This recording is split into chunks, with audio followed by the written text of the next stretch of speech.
The NBA Gambling Podcast on the Sports Gambling Podcast Network is brought to you by Birddog Shorts. Dominate summer with an amazing pair of shorts and a free Yeti-style tumbler when you order over at birddogs.com/pool. That's birddogs.com/pool.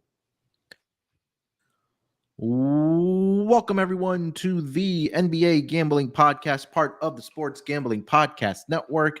It is Wednesday, June the 21st, currently 1:35 p.m. on the East Coast, here with our first official off-season episode, and we're talking about the 2023 NBA Draft today. We'll throw out some draft prop bets. We'll also talk about the big trade that went down in the NBA with Bradley Beal heading to the Phoenix Suns. Give our thoughts about that. But joining me here to help me break it all down, you guys know him as the voice of the Tennis Gambling Podcast, the NFL Gambling Podcast, WNBA, NBA, and on the MLB pod. It's Scott Studio Reichel. Scott, what's going on, my man? And nothing much. Looking forward to going through the NBA draft as well as the Bradley Beal sweepstakes, whatever you want to call it.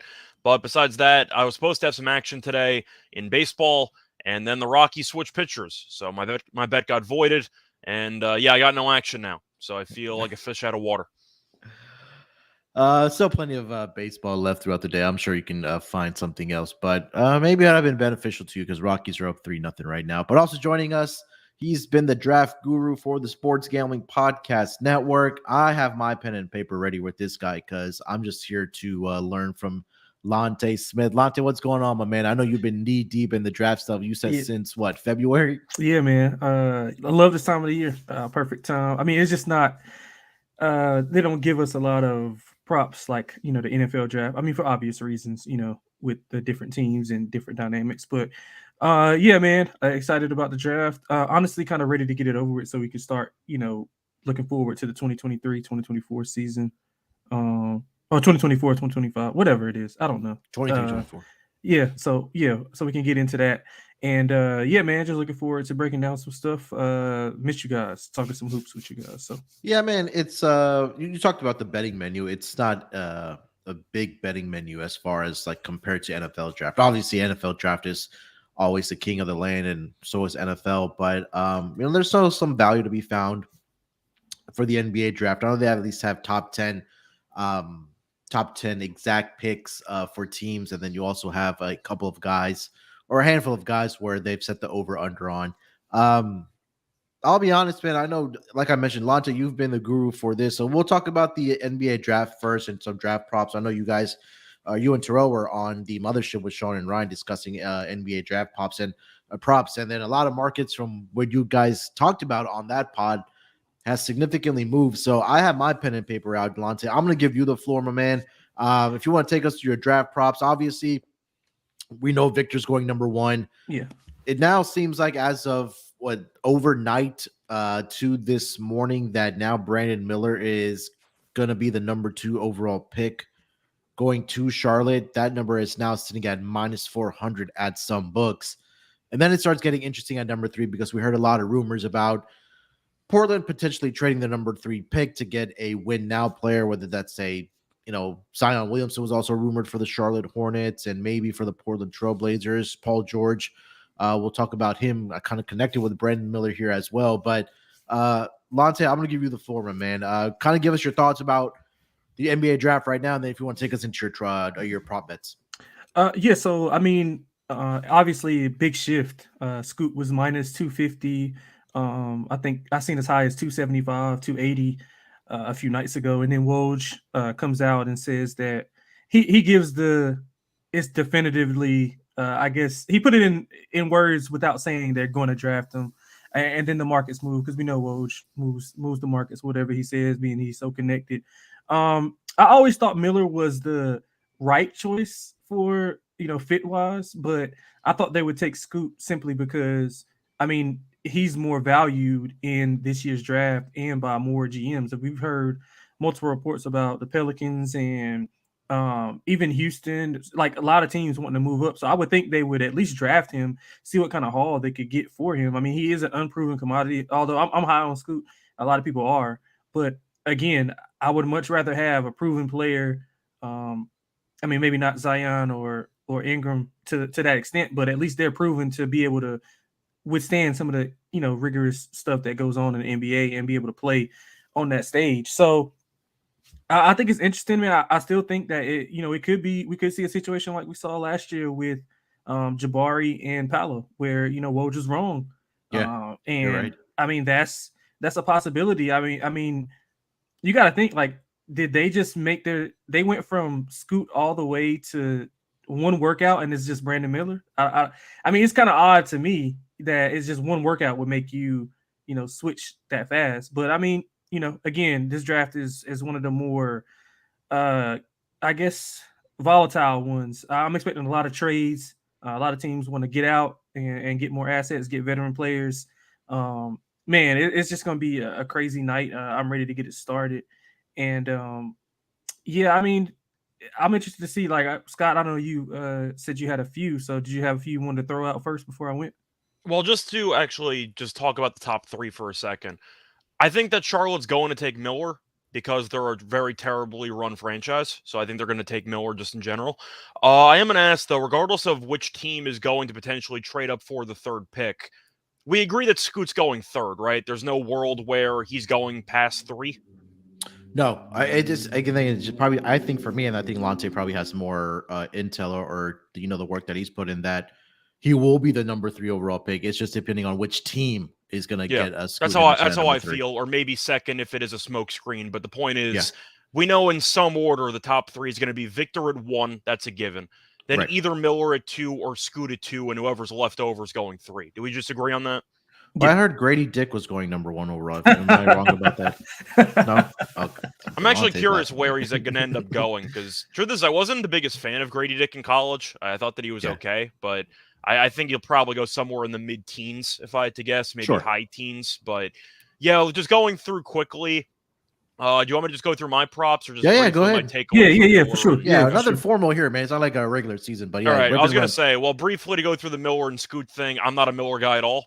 I don't think that he's going to succeed that much at the next level. I understand physically he has the tools to succeed. I question the shot selection. I question his ability to actually make his teammates better. And I saw him go 8 for 41 in the NCAA tournament. 8 for 41. He shot 19.5% from the floor. I saw him go 3 for 19 from the floor against San Diego State, 1 for 10 from 3. I know you can't fully overreact to what you saw in a small sample size. Let's just say I had a lot of questions watching him play, and I thought that when he was not able to actually score, I didn't think he made any other serious impacts on the game. I feel like he's a score-first guy. I know rebounding-wise, he was pretty good with 8.2 rebounds per game. Is he a good defensive player? Not really. I think he's okay defensively. I understand you're drafting based on potential upside. I also wasn't sold on the off-the-court stuff where he was linked to a murder in college. Wasn't exactly ideal. And now you want to pair him up with Miles Bridges. Good luck with that one. We'll see how that goes. But I do think, once again, if I had to pick personally, I think Scoot's the better player. Sure. I'm very high on Scoot. I think Scoot's going to be a very good player.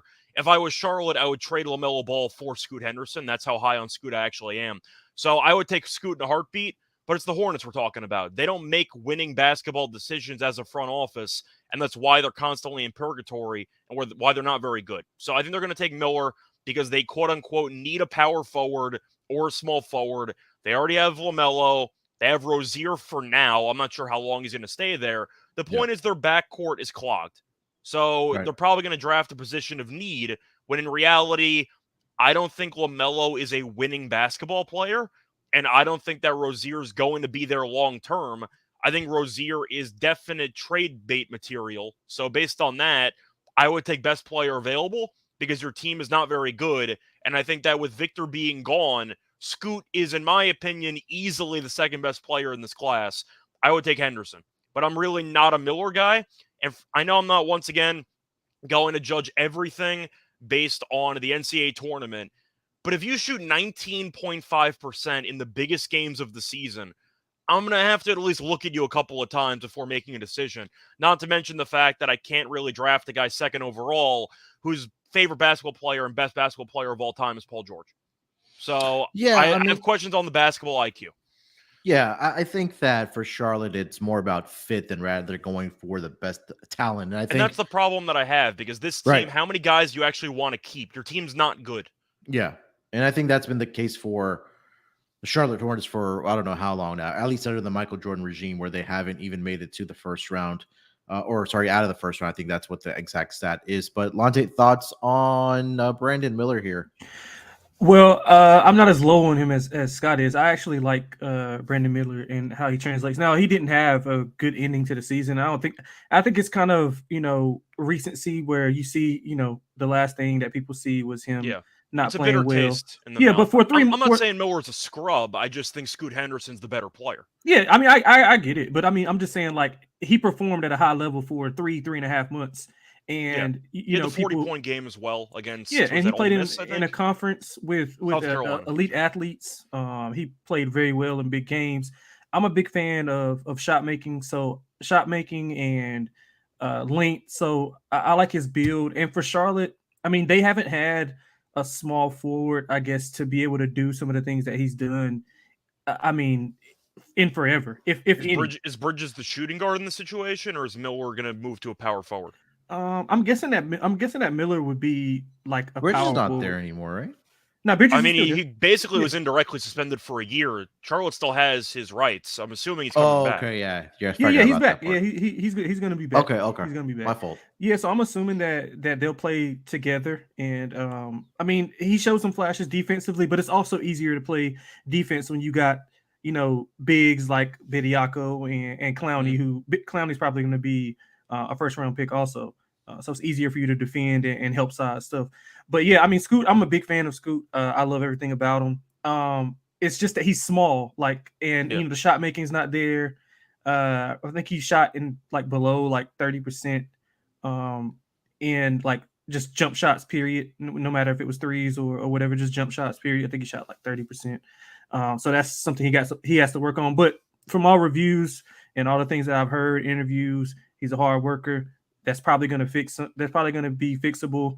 I think he was working with Steph Curry's shooting coach over during the process. Him and Steph have a real good relationship. And that was another reason why I thought that Charlotte would pick him up. I mean, Steph is a Charlotte guy.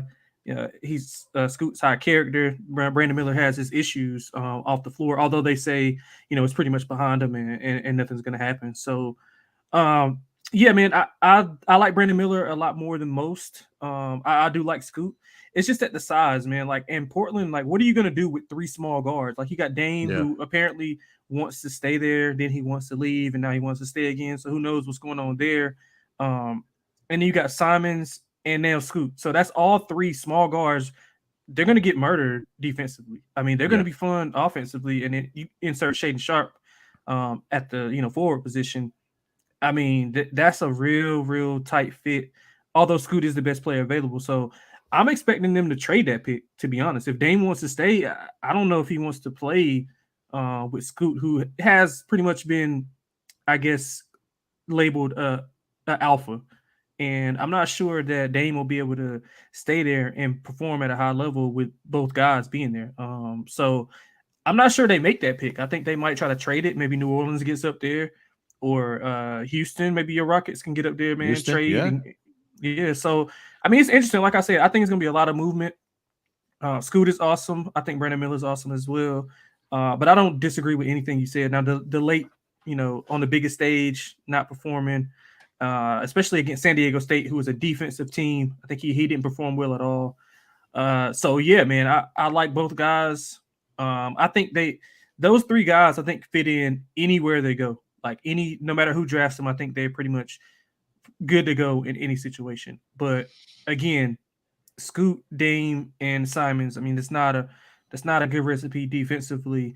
And for Scoot to be able to learn on the fly like that in the Western Conference where you're going against guards, I mean, you see the guards that you're going to be going against up night in, night out. Steph, Jalen Green, I mean, just all these athletic great guards, and I don't know if they'll be able to withstand some of the things that they'll be getting thrown at. But again, I don't think they make the pick. I mean, if Dame wants to stay, he already made it clear.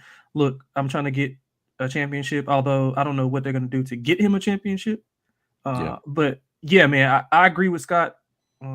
Miller is probably the second tier under Scoot, but just for fit wise, I think Miller fits better with Charlotte. I think my main concern with Miller, though, I might not have said it before, but it's kind of the way I look at it. He had the ball in his hands a lot in college, and he only averaged 2.1 assists. I'm concerned that he's a ball stopper. And when you have LaMelo, who I know can facilitate, but he also gets his fair share of shots, Rozier's probably going to get traded, but we'll see. Bridges wants to shoot too. It's the one basketball problem. I just feel like Miller's a guy who's constantly going to try to get his, and I'm not sure if he gets his teammates involved. And I feel like that's a problem. And we saw that in the NCAA tournament. It wasn't even just the bad shooting numbers. It was the fact that when he was shooting badly, he still didn't really facilitate whatsoever. And that's kind of the problem that I have with his overall game, because we see time and time out, guys can score, but if their shot's not falling, I have concerns about how they impact the rest of the game. And I feel like that's going to be a problem for Miller in the future, which is why I'm a little bit low on him. I don't think he's going to be a bust by any means. I just think that Scoot, plays a better version of team basketball that I look for. But I do think with Portland, I think they're going to mess up whatever they're trying to do, to be honest. I got no faith in that front office. They don't seem to have any direction because they're trying to keep Lillard there while competing, which is basically impossible. I'm just going to be honest. You can't pay Lillard. What are they paying him? $50+ million, borderline $60 million? Yep. Close to it. You're not winning when Lillard's going to be missing games every year and you're paying him $60 million. You also have Simons. You have an undersized backcourt who can't guard anybody. And you're looking at the rest of the roster. They have holes all over the place. I do like Simons as a player. Is he a good fit with Lillard? I'm not sure because they don't guard anybody. I do think, once again, they have Sharp, who I really like from Kentucky. But still, do you think they're competing for anything? Like, I feel like Portland is going to keep trying to remain relevant.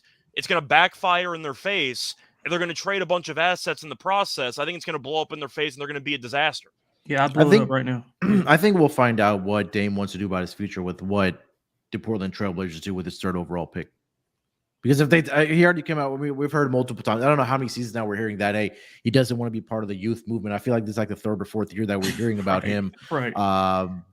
Not wanting to be part of this youth movement. So we'll see what the Portland Trailblazers do with that third overall pick. Before we get into some draft props here, let me tell everyone about the newest sponsor on the Sports Gambling Podcast Network. That is going to be Birddogs. Birddogs makes you look good. They are a shorts company. Again, like I said, they make you look really good. They have some nice, high-quality shorts. Stretch khaki shorts are designed to fit slimmer through the thigh and leg, giving you a truly sculpted look. And Birddog shorts do the exact same thing as Lululemon's, but fit way better. It's summertime. It's scorching hot all over the country, guys. I mean, down here in Houston, it's 110, 114 degrees. Ain't no way I'm wearing no joggers or jeans out. I need some nice shorts, and I've gotten some Birddogs myself. Gonna be poolside, maybe going to Cancun. Maybe you're traveling to a hot part of the country or internationally, and you need some nice shorts. You guys need to check out Birddogs.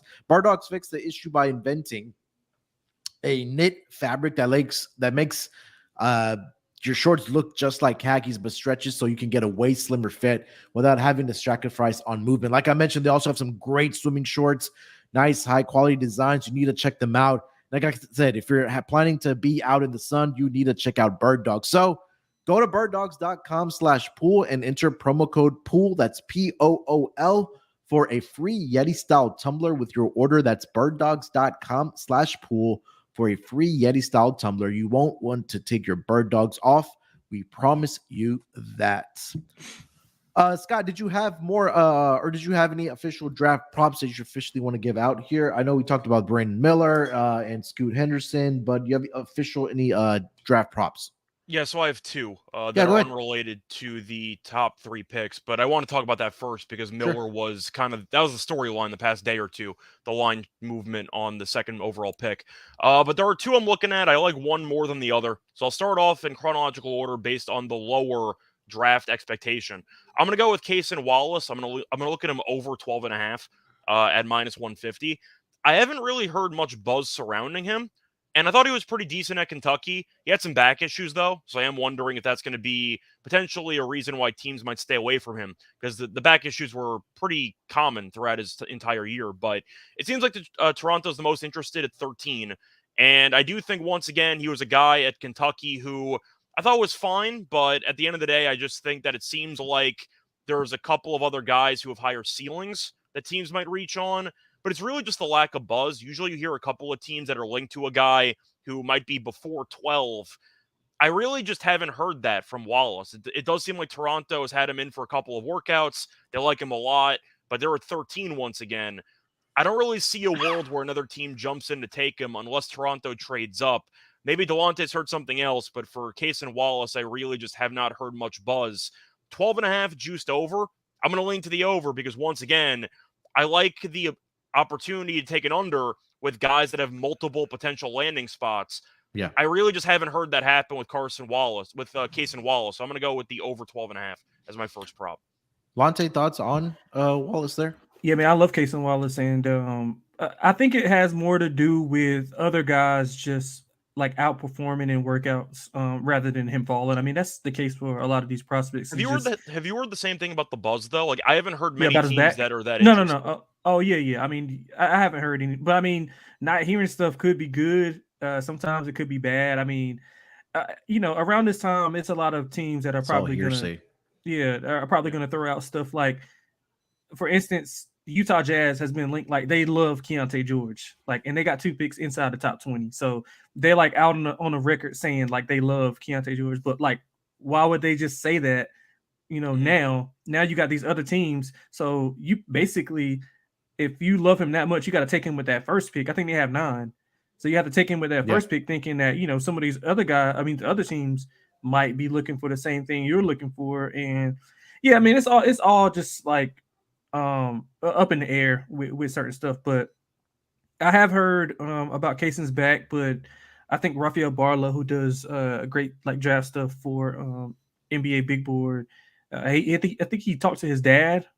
His dad was saying that his back is not going to be a problem. I mean, I think he played every game for Kentucky, so I don't think that should be a problem. But I think it has more to do with other guys rising rather than him just falling. I think workouts and what have you, interviews, are just putting those guys ahead of him right now. But Kaysen's a great player. I thought he was good in his role at Kentucky. I mean, if you look at past Kentucky guards, I mean, Hero, Murray, Maxey, Quickly, like all these guys outperform where they go, no matter what it is. So they got a high ceiling. I love Kentucky guards. I wouldn't be surprised if he slips down to 13, 14. So I don't hate that pick. Yeah, but I think he's going to be pretty good in the next level too. Yeah. I just think that, once again, it's about trying to find the landing spot, and it seems like Toronto's most likely at 13. Yeah, any of those guys in the teams, like from 10 to 19, I think you can interchange. Like, anybody can go anywhere. That's how volatile I think this draft is. So, Munaf, I have one more. I don't know if you have. Yeah, let it rip and run. Well, do you have a prop you want to do first or no? I do not. That's why I'm here to learn from you guys. Yeah, so this one's going to be in the 20s. I'm actually going to go with an under. It's a guy that I'm pretty high on. It's going to be Leonard Miller, and I see his number at 21.5. It is a little bit juiced to the under at -145, but I still like it. I just think that he's a very, very solid big man in today's NBA. And when you're looking at the desire to move further away from the basket and the desire to have your center not just be a rebounder and not just be a potential just rim runner, but a guy who could also provide some floor spacing and also maybe some ball handling. And I think that Miller checks a lot of those boxes. I just think that he's a good, versatile big man. And when you're looking at his numbers in the G League, they were solid. 16.9 points per game, 10.1 rebounds per game. I know it's the G League, but the point is at least he's been productive elsewhere. 21.5, though, when you're looking at this actual draft, there aren't many centers, I'd say, that have really popped in this draft class. And I do think that Miller could be one of the, I don't want to say first centers taken, but at least go relatively early if a team falls in love with the skill set. And he does have a lot of skills. Now, there are some areas he can improve on, but I do think, once again, when you're looking at the increasing, I'd say, the increasingly young nature of the NBA draft, a lot of players going in extra early as a freshman or even skipping college and going right to the G League and onward, you're going to be gambling on a lot of players. It's the way it is. There's a lot of volatility with each pick, and it seems like kind of every pick is more like a game of roulette. I do think, once again, if you want to try to look for a team to take a flyer or maybe to take a guy that might go earlier than expected because you think the ceiling for a particular player is higher, I think that Miller's got a pretty high ceiling because of what he can do and the size that he's at, and the fact that he's basically 6'10" with a 7'2" wingspan, I like Miller under 21.5 for a spot. I just think for his skill set, he might end up drawing a lot of draft buzz at the last minute. I'll go with him. Delonte. Love Leonard Miller, man. He played with Scoot on that G League, excuse me, on that G League Ignite team. Like Scott said, man, he's 6'9", 6'10". I don't know which one it is. I guess they get measured with shoes on. And I heard the 7'2" wingspan. That seems to be a uniform. Either way, he's very versatile. Got to work on the shot making, but very Kawhi Leonard-esque minus the offense. But if you remember, Kawhi wasn't good offensively when he first came into the league. So that's who I think he's just a lesser version of Kawhi Leonard. Can rim run, great hands. Good rebounder. Yeah, great rebounder for his size, especially. And he's physical for his size. I mean, he plays a lot bigger than his frame. You can tell by that from the wingspan. I actually have him going to your Nets at exactly 21. Okay. Because I think they have back. I'm not going to complain about it because that means that we both win. So yeah. So that's a great. I think that's a great bet to make. He kind of reminds me a little bit, just looking at his college footage, or at least the buzz that I think is going to surround him. I remember when Isaiah Todd had a lot of buzz around him before he ended up going to, I think it was Milwaukee who drafted him at that point. But the point is, he was, I know it didn't exactly pan out, but that's not the point. The point is, I do think when you're looking at guys who are versatile, who might have some last minute, shots to fly up boards, if you check a lot of boxes physically, then some teams might gamble on you anyway, because if they can figure out the rest, and in Miller's case, the shot consistency, then you're looking at a potential series contributor on your team. And once again, with a lot of uncertainties in this draft, taking guys based on upside might be worth a look. So I do think Miller, once again, has a lot higher upside than a lot of other guys, in my opinion, in the teens. And I think because of that, I'm looking at Miller to go sooner than projected. Yep, I agree. All right, guys, before we get into Lante's props here, let me tell everyone about Underdog Fantasy. There's some crazy lunatics out there. They're already drafting their fantasy football teams. Hey, I'm not judging you. I know a lot of people are passionate about their fantasy football. And Best of All Mania 4 is here, and Underdog Fantasy is giving away $15 million in prizes. Underdog Pick'em is also a great way to get down on your favorite MLB and college baseball player props. I know the College World Series is going on right now. There's so many ways to win over on Underdog and active in so many states. Head over to UnderdogFantasy.com and use promo code SGPN for a 100% deposit bonus of up to $100. Again, that's UnderdogFantasy.com using promo code SGPN. All right, Lante, take us into your player props, man. Maybe 2 or 3 of your best ones that you like that maybe the market hasn't moved significantly on. I'll let you let it rip and run. Okay, cool. So I'll go with the first one, which is fairly simple. I'm going with Bilal Coulibaly, who is the teammate of Victor Wembanyama, to go in the top 10. That's plus 190. You also can get him if you want to, lessen your exposure. You can also get him at plus money to go under 11.5. So that way, if he goes 11, you can still win. I honestly would bet both. And if he goes, 11 or 10, you still win. I don't see him getting outside of the top 11. So I like him to go under that. A lot of buzz about Coulibaly, and some of the length and stuff that he does defensively. He's a straight line driver. Again, it's a reoccurring theme with a lot of these guys, but not a good shooter. But some of the things that he does defensively, he's got like a 7'2" wingspan, which is incredible for a guard. He can defend multiple positions. He's a quick riser. I think last year, if you look at some mock drafts, he wasn't even on the board. I don't think he was even playing in the game that, I don't know if you guys remember that Scoot Wemby played like middle of the season. I forgot what month it was, but they played. Like, I don't even think he played in that game. So that just goes to show you how far he's came from that specific point in time. And a lot of that had to do with them playing in the playoffs and him performing at a high level. So I like him to go under that 11.5 at plus money, and also in the top 10, you can get plus 190, plus 200 if you shop around on that one. So that's my first one that I like. And let's see. The second one I like is Taylor Hendricks to go over 8.5. juice to the over. It's minus 130, but I think it should be closer to, minus 150, 160. We pretty much went over the top four or top three, and then I think Amin Thompson is going forward to your Rockets.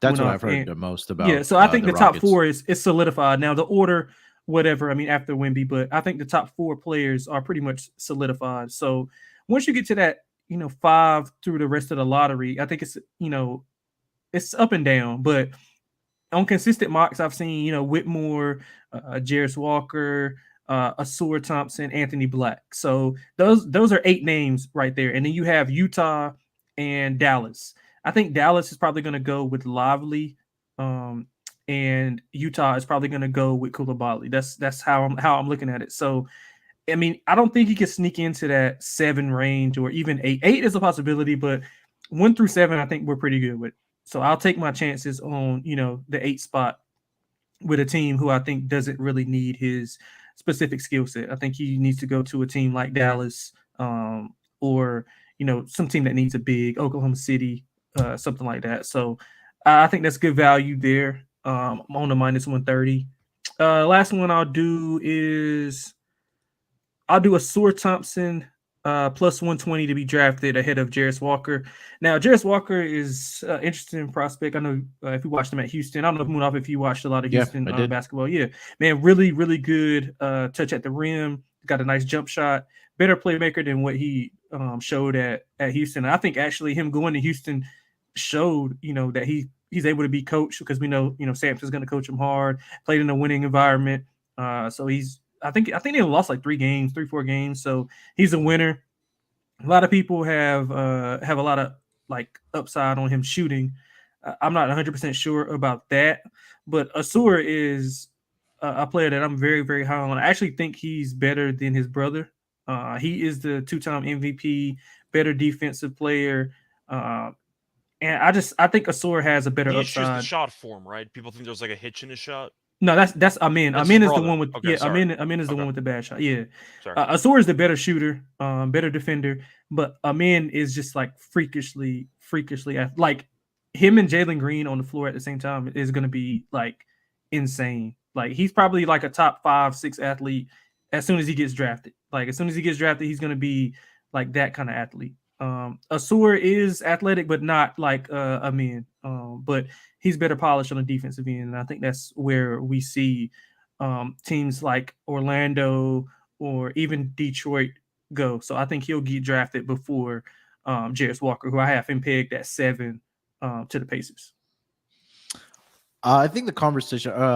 Also, wanted to ask you, Lonte, and I don't know if Scott has thoughts as well. I think the 2 guys that you just mentioned, or the one guy that you mentioned, that Jarris Walker is we don't know exactly where he's going to end up, and it's him and Cam Whitmore is the other name that's kind of been floating around at that number 5 pick. So you got to take a look at the odds right now, and I know that these are going to be different at different sports books, but right now at number 5 overall, I'm seeing anywhere a range from Jarris Walker from plus 125 to around plus 160, and then Cam Whitmore's right there at plus 150 to anywhere from plus 150 to plus 175, maybe if some 2-to-1s out there. What are your kind of thoughts? What Detroit has a number 5th pick, correct?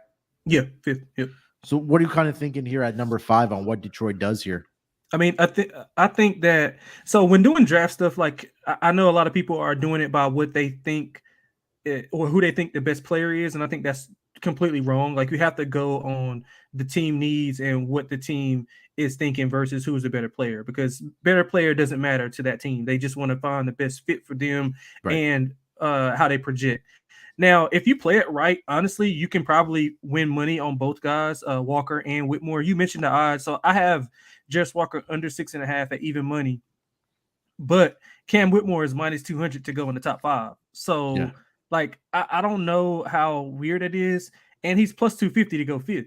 So you can bet both of those guys and make a ton of money. Like if you play it right, you can really like clean up on that, because 5-6 is kind of that range where both of those guys can go, and Asur also. But I think that based off team need, then they should go with Whitmore, because I mean, you think about Walker as a more power forward type. So they have logjam at the power forward. They got Isaiah Stewart, Jalen Duren, Bagley, not Kuminga, Wiseman. So those are 4 guys right there that are at that position. So You're bringing another guy in who's similar skill set to Isaiah Stewart. If we're being honest, maybe a little bit better, but I don't think that makes sense from a basketball perspective. But again, maybe they want to move off of some of those guys and Premier Walker a little bit more. So I think they take Whitmore. They don't have a lot of guards that can shot create and get to the rim outside of Cade and Jaden. So yeah, I think they go with Whitmore here. I got a lot of money on Whitmore going 5 here. So I'm hoping they go there. Scott, any thoughts on that? For Whitmore in general, I watched him bits and pieces of Villanova. Pretty down year for Villanova, so you didn't get to actually see him in the tournament. But it seems like it's a good fit with Detroit.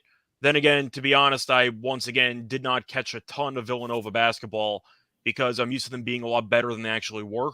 So I am kind of wondering, Whitmore was the best player on their team. So you are hoping that once again, Villanova, usually Jay Wright guys, you assume they're going to play well. But of course, Jay Wright wasn't at the school last year. So now I'm kind of wondering if Villanova's pedigree is going to actually carry over with Jay Wright not being there. But at the end of the day, that's all long-term, theorizing. That doesn't actually impact his draft status for this upcoming draft. I think he'll probably end up going top 5. I'm not sure I would take him top 5, but once again, what I think doesn't really matter from that perspective. There's a lot of risks everywhere. And if teams really like Whitmore's skill set, which they do, then he'll go early. And it seems like Detroit likes his skill set. So I'm assuming he'll probably go 5. But would I take him 5? Probably not.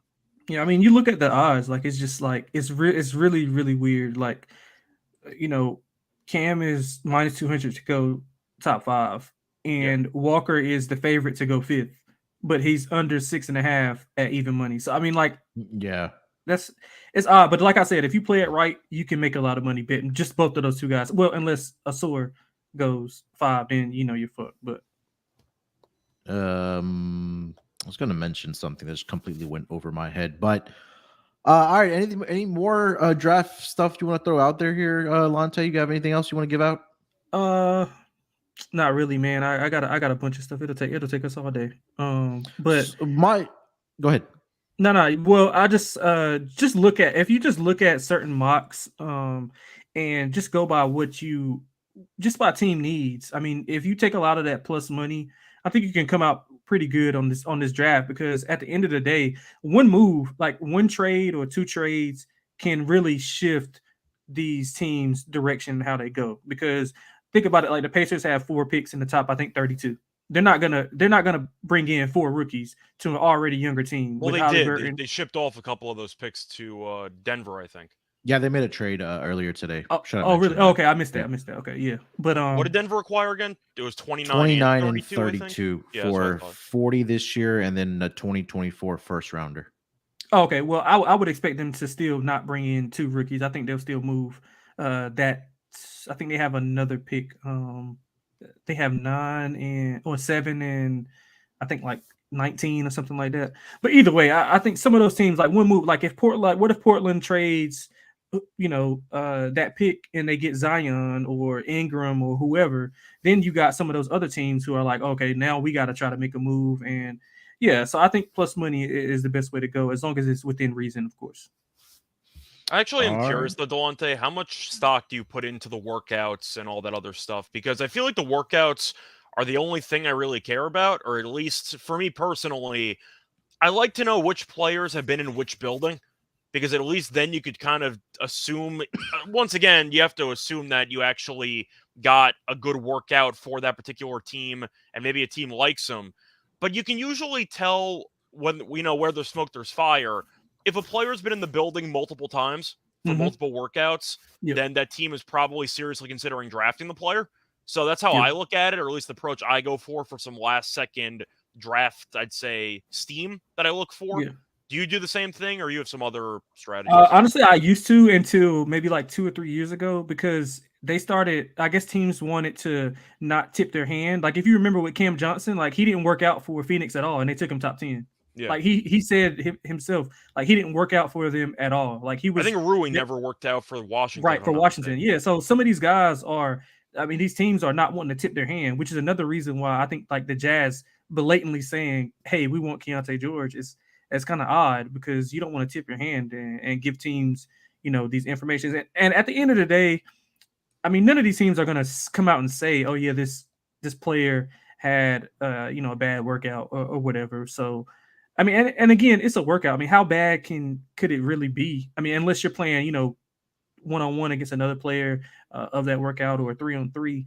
I mean, most of these guys are high-level athletes and can perform in a workout. But I do take it into consideration, especially like with Charlotte and Brandon Miller and Scoot. Like they brought those guys back like 2 and 3 times. So that goes to show you that they weren't definitive in their decision after the first workout or the second one. But Anthony Black has been linked to Washington and Orlando, going back to workouts with them like 2 and 3 times. So he's working out at IMG Academy. I got a friend who like covers high school stuff in IMG Academy. He's seen Anthony Black around the area like a ton, more than what he's seen like from the other prospects in that top 10 range. So yeah, if you sniff around, like you said, and find some of those guys who are going back and in the area like 2 and 3 times, then you can get some value. Like Amin was saying that like they both worked out for Charlotte. Him and his brother both worked out for Charlotte, and that was their first workout. But again, I don't think he worked out again for Houston until like a day ago. So only 2 workouts. One was at the beginning of the process. So yeah, man, it's hard to gauge, but I do take that into consideration. Last question, because I am looking at a prop right now that I may like here. What is the floor, I should say, for Grady Dick? I think he's going 13 to 15. But again, I can see Orlando taking him because Orlando needs shooting. He's like a plug and play guy right away. I heard also that he didn't have the greatest workouts as far as playing, the 3-on-3s and some of those other guys, which you wouldn't expect. Like, he's not a 1-on-1 player. He's a 5-on-5 type of player. Fits in. He's going to shoot the ball. I have him going. What do I have Grady Dick going? For the record, I would personally rather have Jordan Hawkins than Grady Dick, but that might just be me. Well, I think that's more. Yeah. I got Grady Dick going. What is this? 2, 3, 4, 5, 6, 7, 8. No, I got him going 10th actually. So I got him going 10th to 11th. I'm sorry, I got him going 11th to Orlando. So and I think other mocks have him going in that range. So it's not a bad bit. I'm staring at right now on FanDuel, Bilal to be drafted first over Grady Dick is -143. To get drafted first? For Bilal to get drafted first. Bilal to get drafted first, -143 over Grady Dick. Any thoughts on that, Delonte? I don't hate that. I would like a little bit lower because, I mean, although Bilal's stock is rising, I don't think after, like, if the Jazz don't take him, I don't know if he gets picked until, like 13, 14, because the top, like I said, we went over the top 8 really. Yeah. So the Jazz need a point guard. You go to Dallas at 10, they don't need a guard, so he's not going to get picked there. 11, Orlando. You got a shot there, but I think they would probably prefer Grady Dick over him simply because of the shooting. Okay, just wondering. All right. So that is going to be our draft coverage. Maybe we'll give out a best bet at the end from Lonte, maybe recap our picks. But also something that did transpire, guys, a couple of days ago. I know we're probably late to the market discussing it, but hey, we're going to discuss it anyways. Bradley Beal, we heard the rumor or the report that came out that he wanted to be traded from the Washington Wizards. And it was to his advantage because he had a no-trade clause in his contract that he negotiated with the Washington Wizards. And then lo and behold, a few days after that, Shams drops a report that it was down to 2 suitors. It was the Miami Heat and the Phoenix Suns for the services of Bradley Beal. There is a connection between the Phoenix Suns and Bradley Beal's agent. So Bradley Beal's agent is the father of the CEO of the Phoenix Suns. So take that for what it's worth. That wouldn't be on this trade, but the trade did become official. Phoenix Suns do acquire Bradley Beal to make a new big 3 in the NBA. He joins Kevin Durant and Devin Booker in Phoenix. The trade back to Washington was CP3, Landry Shamet, and a handful of second-round draft picks for the Washington Wizards. Again, we talked about it at the end of the season. We're kind of talking about the playoffs that the downfall of the Phoenix Suns was that they needed depth, and that was really their demise in this postseason, because once CP3 went down, it was really a big question mark for what the offseason was going to look like for the Phoenix Suns, because they really didn't have many role players that were going to flourish right now next to Kevin Durant, because they did give up a lot for Kevin Durant as far as draft picks and things like that. And then now the question becomes, we talk about Bradley Beal, and then we'll kind of go from there. So, Scott, let me start with you. Immediate reaction, because I know a lot of us, or most of us that watched the NBA, thought that obviously the better fit for Bradley Beal would have been with the Miami Heat, because they needed another scorer alongside Jimmy Butler. But now you're going over to a team that is going to have two guys that are very ball dominant. We talked about this with Charlotte, that there's only one basketball, and now you add Bradley Beal to the fold. Another question that becomes is that the best thing you can do for your team is be available. And now you have three guys, at least with Kevin Durant and Bradley Beal. That availability over the last couple seasons has been a question mark for those two players. But reactions to this trade for Bradley Beal headed over to the Phoenix Suns. Well, first of all, I want to point out the comedy, which was social media treating this as a sweepstakes for him to get traded for Chris Paul, Landry Shamet, and a couple of second-round picks. So I want to start there, and then I'll go forward. Which Washington completely botched, but yeah. For the record, I don't think Washington had many attractive offers based on what people's expectations were, because in my opinion, with the new CBA, Bradley Beal has a bottom 3 contract in the entire league. So I thought Washington might actually have to give up a first-round pick in order to get rid of him. So that's why, I guess, why they ended up with such an underwhelming return, because they didn't have to give up a first-round pick. So that, I feel like that was the trade-off there. I wasn't shocked that the Suns gave up peanuts for him, because now they have to pay him a lot of money. And I'm not surprised Phoenix made the move, because Ishbia is a new owner, and you have new owner syndrome, and they're trying to win a title immediately. This is a brutal move for Phoenix long term. This is going to be so bad. I mean, this is not going to work at all. There's really no other way to discuss it, because once again, one, KD can't stay healthy. Simply put, that's a problem. Booker's been healthy for the most part. He's had some injuries too. Bradley Beal's injured all the time.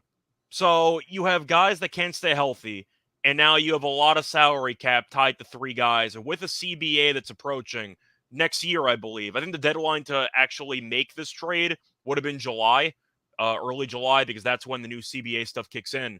So Phoenix basically has 1 year to win a championship, if I'm really just being honest, and I don't think they're going to this year. At no point during the Denver series did I think to myself, you know what they need? A $50+ million jump shooter. At no point did that cross my mind. I thought Phoenix needed more defense and more depth, and they somehow got even less depth, because now they can't afford to bring in more guys. I think Phoenix is screwed, just simply put. I think that this team is going to be a very fun team to use if you're an NBA 2K guy, but if you're trying to win a championship, you're not going to win anything. So I think Phoenix is going to be a disaster. I think it's going to work out for a little while in the regular season, because if Durant gets hurt or if Beal gets hurt, maybe they have enough offensive firepower to get by and stall until all 3 of them are healthy once again. This team can't guard anybody. They're not going to play any defense. And once again, durability is a concern, and they have no depth. So I don't know how this is supposed to work. It feels like Phoenix signed its own depth certificate. And I get the argument is, well, Durant doesn't have much time left. We have to win now. We still have Ayton. Maybe they'll trade Ayton. We'll find out. Yeah. But for me, it seems like Phoenix made an all-in push to try to win a championship, and they basically have 4 guys under contract on their entire team. It's not going to work out. It's going to be a disaster, and they're going to underachieve in the playoffs once again. But until then, I hope you have fun playing with them in 2K.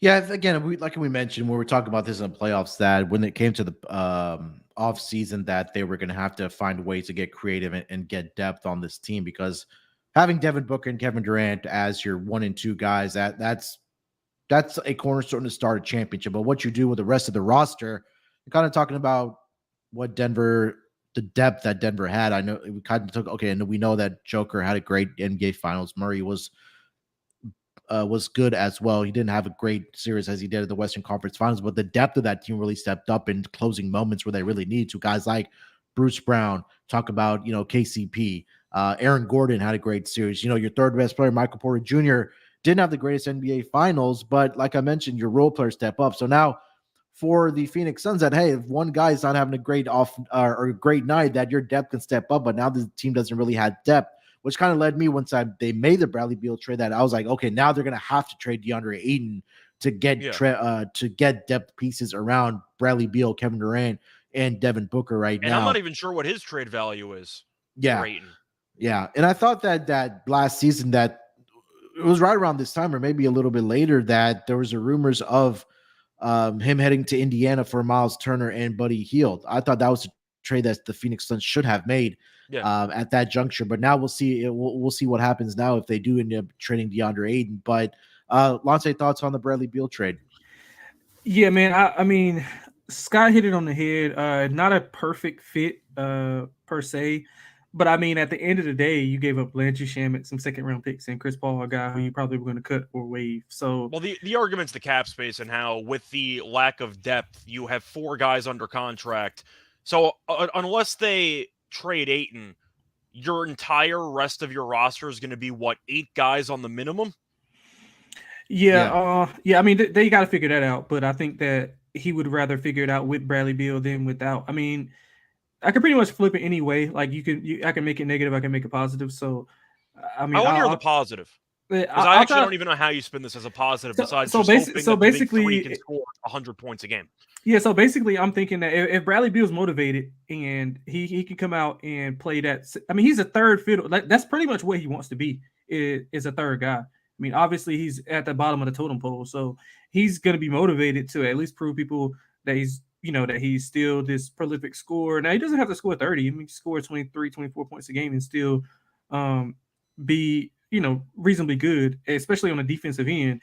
But the positive would be, if they do move Ayton to get some of those pieces. I think what happened with that Indiana thing, Indiana offered him the max and Phoenix just matched it. I think that's what it was. Yeah. But I mean, I think you can still get, a player or two for Ayton. So if they can get, 2 players like Miles Turner, like Buddy Hield, I think that's a great fit. So that's what I'm really banking on as far as being positive. I'm banking on them making a move with Ayton and then, probably inserting, paying, I guess, Londale and I guess a Kogi or somebody like that. But again, Bradley Beal is probably going to be the most motivated he's probably been since his rookie year or his second year or whatever.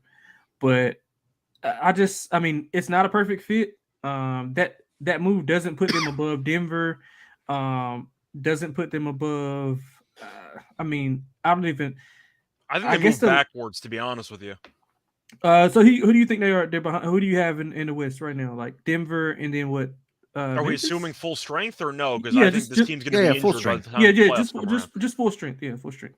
So if we had to actually go through the power rankings here, I don't know what the Lakers are going to do.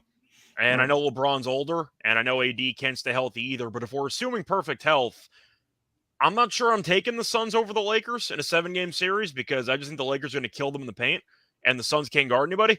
So I probably would take the Lakers over them. And I know that might sound a little bit outlandish because I've been low on the Lakers in the past, but I really hate this move for Phoenix. Like, I really just can't even. It really straps them up. Yeah, it really does. Yeah, no, it hurts. It hurts them long term. But again, like if they can get some mid-level guys, I don't even know what kind of mid-level guys they can. I don't think they're even able to get mid-level guys. I thought that's the point. Once you cross the second apron, you're not allowed to get an exception. I think it's again like I mentioned, like immediately after the trade happened, that what you're gonna do with DeAndre Ayton if you're able to trade him. They have to get rid of him. They don't have a choice. But yeah, I just want to read off the games played here for Beal for the last 4 years: 50, 40, 60, 57. How many games is he going to play? See, I think he's gonna play. So they got a prop. I think motivation was questioned as well. Right. Washington might have pulled the plug early, but still, he's had injury issues in the past. Durant's had injury issues in the past. Right. I think they're screwed at full strength. They're not going to be at full strength. Durant is a pretty injury-prone player, like at this stage in his career. I don't think Phoenix is going to be that good this year, and I think they're going to look back. It's not as bad as the Gobert trade, but I'll tell you what, that Beal no-trade clause, as a Nets fan, who owns Phoenix's draft picks for the next 3-4 years, I was thrilled when they traded for Bradley Beal. I was extremely happy they traded for Beal. I think they're screwed, to be honest with you. But we'll see what happens. Yeah, I mean, my thing is I mean, in a series where once they get to the playoffs, the rotation shrinks. So I mean, you can get away with playing 6-7 guys. They have to get those 6-7 guys again, which is going to be key. But I think they can win a series against the Lakers. I think they can win a series against Memphis. I think they can win a series against the Clippers. So, I mean, they're right there. I think Denver's like the only team that the Clippers, I'm not sure what they're going to do because Kawhi once again had a series and knee issue, so I'm not sure what his story is. I think they would beat Memphis, but if Memphis would beat Phoenix, I actually wouldn't be shocked because they have so much depth that they could give Phoenix problems. Yeah, but I favored them in a series to win. But so again, you're the second best, power rated team in the West. I mean, and you haven't even, hit the brink of what you're going to do with this roster because obviously you got to do something with it. Now, we've seen some crazy stuff happen with these contracts, and I know the second apron's coming, and all different types of things that are going to prevent teams from doing what Golden State did, what Boston was able to do with I think Gallinari and Brogdon. So it's going to be interesting to see. I think HB is just like the hell with it. I'm trying to win within the first. Yeah. He's got billions of dollars, so he doesn't care 1 or 2 years. So he's like, he's like the hell with it, man. I want to win. Honestly, man, I would move Ayton for Buddy Hield and Miles Turner. I think that's incredible. I think that's. I don't even think that offer is that offer still on the table. I don't think anymore. I mean, Turner was great last year. If they take Jarris Walker at 7, that means they can get off the Miles Turner contract. Doesn't Miles Turner and Buddy Hield make a decent amount of money? I don't think they want to get off the Turner contract. They just extended him. Yeah, Miles Turner. I think Indiana actually likes him. Correct. Yeah, they do, but I mean, if you draft Walker, then you got to assume that he's going to be on that rookie scale. They got to have more moves to make and to bring in more people. I think Ayton's a good piece for them with him and Halliburton off the pick and roll. I think Ayton's a good piece. Ayton needs to change his space. I don't think Ayton's that bad. I think Miles Turner is better than Ayton, terrible. in my opinion. You think Ayton's terrible? I don't know what Munaf thinks. I think Miles Turner's a better player than DeAndre Ayton. I think, I agree. I don't like DeAndre Ayton. I don't think he's very good. At least Turner gives you elite rim protection. So just to reference for Miles Turner's contract, he did sign a 2-year let's just round it up to $41 million contract extension. It's fully guaranteed. So that brings the annual average salary in 2023 to 2024 season to around $21 million. The cap hit of kind of a really million. Good deal for Miles Turner. That sounds like a good deal to me. I don't think Indiana's going to trade him now. I think Indiana was trying to use him as bait for about 2-3 years. Nobody ended up buying, and then they realized, wait a second, this guy's actually really good. He is, though. And they're going to keep him. So I don't think that's offers on the table anymore. At $20 million a year, I'd rather have Miles Turner than DeAndre Ayton. I think it's also the fact that does he? I know he gets hurt a lot too. There's another question. Yeah. All right, guys. Anything else for the Bradley Beal stuff? Yeah. So what's your stance on that? Because I think that Phoenix is screwed. I think that they had a classic all-in move. Munaf said earlier that they had to get creative during the offseason to find depth. And somehow they made the most predictable all-in move to make their depth even worse than it was to begin with. At no point in that Denver series did I think to myself, you know what they need? Another mid-range jump shooter. That was not something that I was thinking during the course of that series. I thought they needed more depth, and they needed a little bit more three-point shooting. And Beal isn't a great three-point shooter. And on top of that, he really hasn't been that, I'd say he hasn't been that effective in terms of winning basketball his entire career. I'm not sure he's a winning basketball player. Now, being the third fiddle to Durant and to Booker is going to help. But is Beal a good defensive player? Objectively, no. No. In fact, he's one of the worst defensive players in the league. He'll be more motivated now, though. I think Yeah. to play defense. And can't they theoretically bring Chris Paul back, or is that just over with? They can bring Paul back, but he found out about it from his kids, so I doubt he's going to come back. Yeah, he should have handled that better. Yeah, he made sure to mention that Isaiah Thomas had something to do with it. He was headed to what? Good Morning America, and then he ended up finding out. That's the other piece to this. You knew Phoenix was in trouble when they ended up bringing Isaiah Thomas into the front office after he destroyed the Knicks franchise. So I don't know what Phoenix is doing here. But no, I think they're screwed. Because once again, when you're looking at what their moves are now, I think they have to trade Ayton. But let's say they don't. Let's say they keep Ayton. You really have roughly 7 or 8 guys on either a rookie deal or the minimum in the league. You are screwed. You are not going to win with that being your roster construction. And you have the Durant and Beal injury problems. Yeah, this team's got problems. Yeah, we mentioned this. That again, it was depth that they needed. If you were gonna trade the Chris Paul contract, or whatever the case might have been, that you needed to fill this roster with depth. I don't think they needed another $50 million player on this roster. And I don't even like Landry Shamet, but the fact that I'm defending Landry Shamet in this case because the Suns gave up more players in terms of number than what they got back, and they needed depth. That's the problem. This trade isn't as bad as Gobert's deal. Like, that's an all-timer. This trade, I think, is going to age as one of the worst trades in the last, 5 years. Like, this is going to be an all-time, at least recent NBA bad deal. Is that just because of the contract? That's just because of the contract, I'm assuming, right? Because, I mean, they really didn't give up anything for him. Oh, no, if they don't win this year, once the CBA kicks in, Phoenix is absolutely dead. They have 1 year to win a championship. Beal's a bottom 3 contract in the league. It's not even a debate. Yeah, I mean, again, and he has a no trade clause. So even if it doesn't work out, Beal might be stuck in Phoenix for the next 4 years, with Durant potentially either leaving or being seriously hurt at this stage in his career. Yeah, Phoenix has 1 year to win a title, and they're not good enough to win a title. Yeah, we'll see. Again, I think that a lot of it's going to hinge on if they do trade DeAndre Ayton for some more pieces to surround these 3 guys. So I'm not a fan of the move. I get why they did make the move. But again, from a basketball perspective, that if you're trying to win a championship, it's also the fact that you need to have depth. And we've seen that from teams that have won the title. We go back to the Bucks. I know you had your quote-unquote big 3 with Giannis, Jrue Holiday, and Middleton, but you also had, surrounding players that were able to knock down 3-point shots for you and also play defense. We also saw that with Denver this year with Jamal Murray and Jokic.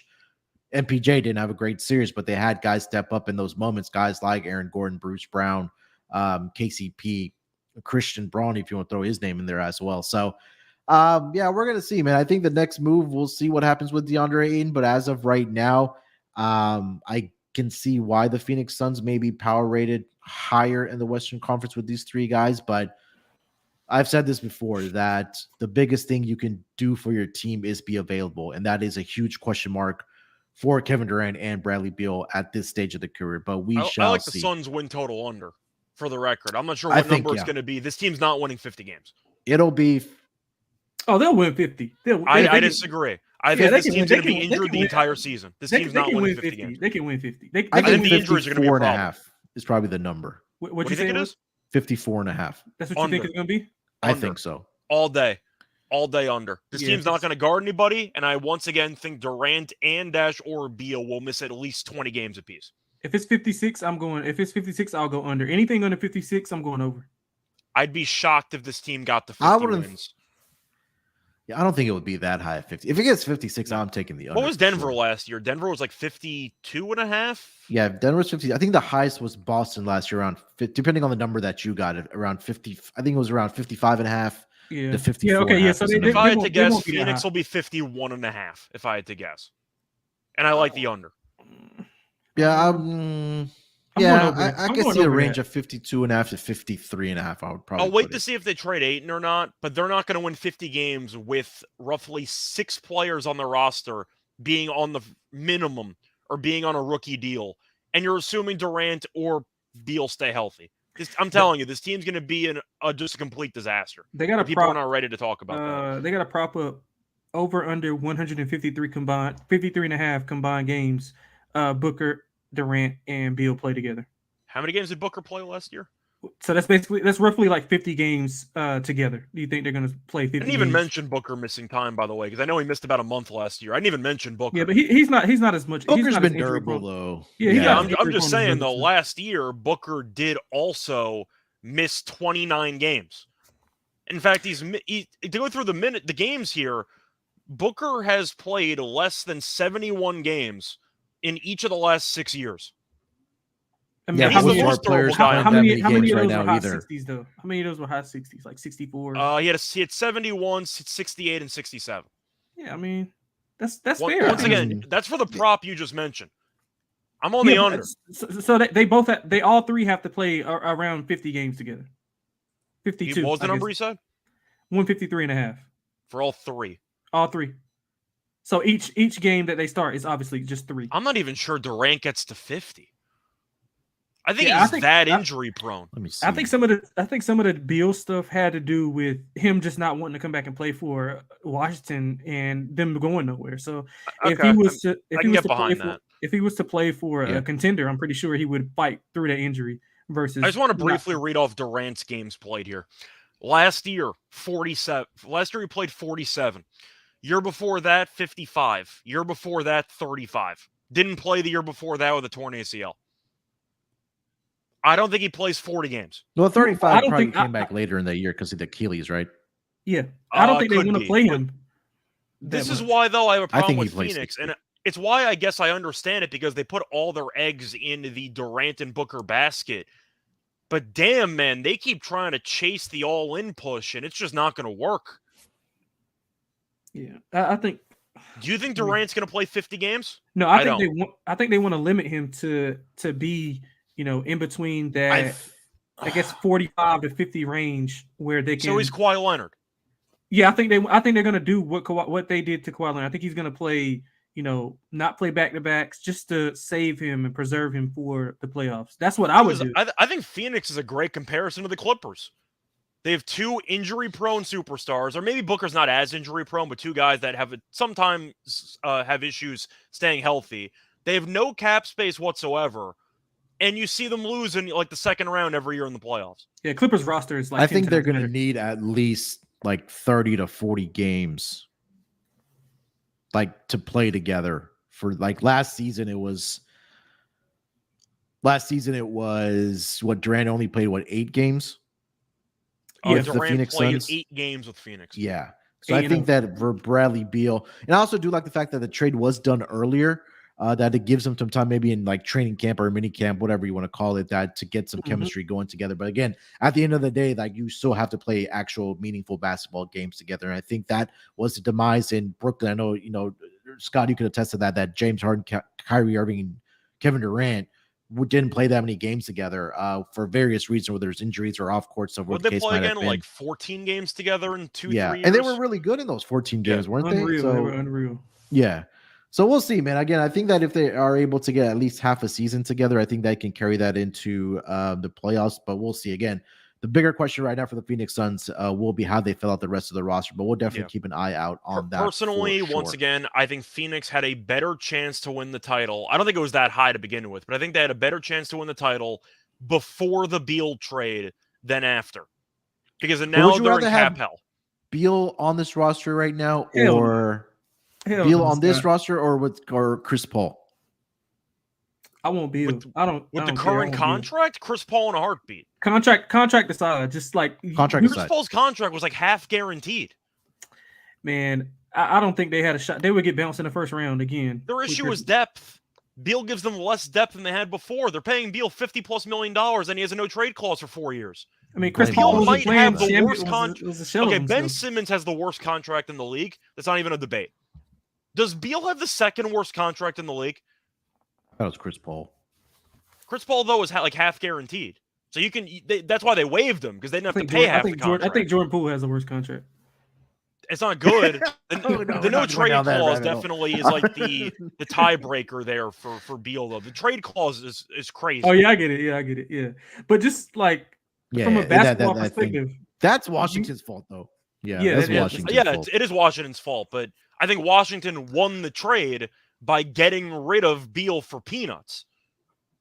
Can't they reconstruct Beal's contract? Doesn't they do that in the NBA? Didn't I don't know what you can even do anymore in the NBA. Man, listen, in the NBA, Just turn it into. But now you're having, but the Anything is CBA possible. thing, Bonus. there's a lot of technicalities that are changing. anything So is possible once in the again, NBA.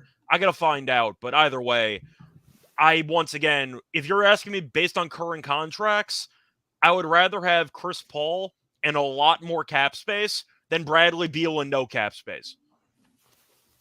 Once much again, cap you're space looking is at roughly this? 7 guys on the minimum to fill out your roster. This is LeBron Hey, in man, Miami bring over without DeAndre LeBron. Jordan.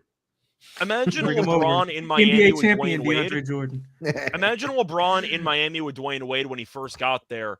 But LeBron's playing 40 games. That's what they have. Because Durant's going to play about 40 games. All right, That's it. guys, let's put a pin in this. We've gone about an hour 11 here, and like these are the conversations that we are going to have throughout the off season for the NBA, because again, the NBA never does sleep. So, yeah, that's our draft coverage. Again, with the draft, again, guys, shop around for the best number, because the menu is very, very, very limited for the NBA compared to the NFL. But Lante, any final thoughts for this episode, or anything on the draft you want to throw out there, and let the people know where they can find you, man? Yeah, man. Look, I max bet Bradley Beal over 21.5 points per game. I think that's absurd. I think he's gonna Yeah, because he'll play 20 games, he'll just average 25. No, but seriously though, I think that they'll bring along KD slowly, like as far as low managing him, and then with Beal and Booker on the court. I mean, I think Beal's gonna be extremely motivated, and 21.5 for a guy who can score as efficiently. Well, has scored efficiently. I won't say had, in the past, but he's with a new team. I think he's highly motivated. 21.5 points per game, man. That's pretty low. Yeah, so you think Phoenix is going to win 55 games with them easing Durant along the entire season? I say 50, yeah, 53, 52, 53. Something Once like again, I think that Durant's barely going to play back-to-backs. So yeah, and I think if they, I got to see the roster to make that bet, but either without them making moves or with them making moves, either way, I like Bradley Beal over 21.5 points per game average. I bet that early. I like in the Booker day. assists. Yeah, I mean, yeah, they don't have a point guard, so I like Booker assists. Yeah, I mean, I probably want to wait for that, but yeah, man, 21.5. That's one of my favorite bets of the offseason so far. Outside of that, man, on Twitter, at XXLanteXX, got some draft stuff. I think I'm gonna update my mock draft and put it out later on today. That's if I can get around to it. But other than that, man, fun show. Loved it. Yeah, check it out over on sportsgamblingpodcast.com. Lante's mock draft. He did the first and second round for the draft that will be happening tomorrow in the NBA. Scott, anything else you want to get off your chest before we get out of here? Not really. Some more news just came out, by the way. According to Woj, the Trailblazers have shut down all trade calls involving Dame Lillard. So they're not drafting Scoot Henderson. In other words, they're screwed. Long term. That's what that means. They can't be. And I seen a report saying Beal that Boston was going after Porzingis. For what? Okay. Sure. All right. I wanted to mention the Lillard thing because we talked about the draft, but yeah, Portland is voluntarily trying to limit their future by holding on to Lillard, I guess, for the loyalty angle, even though his contract's not great either, and he's been hurt a lot. So, yeah, have fun. They're not making They're not making the playoffs. I'll make a humongous bet on them to not make the playoffs. They're not. I'd be shocked if Lillard played more than 50 games. The Blazers. Yeah. He'll be crying wanting to get out by the trade deadline. Yep, 100%. He's not going to play 50 games with Portland. He'll probably play less. They All might right, shut guys. him down again. We'll see. If anything crazy does happen in the NBA draft, maybe we'll do like a reaction show on Friday. If not, we'll be back next week. We'll talk about some early rookie of the year odds after the draft does take place. We'll kind of recap the draft as well. But again, definitely shop around for the best numbers if you are betting the NBA draft. You can follow me on Twitter at SportsNerd824. Follow Scott on Twitter at Reichel Radio. Again, follow Lante on Twitter at XXLanteXX. If you haven't already subscribed to the NBA Gambling Podcast on our YouTube channel here, go ahead and hit that subscribe button. If you haven't already left us a rating and review, please do so. All right, guys, good luck with your bets. Let's break these books off and let it ride.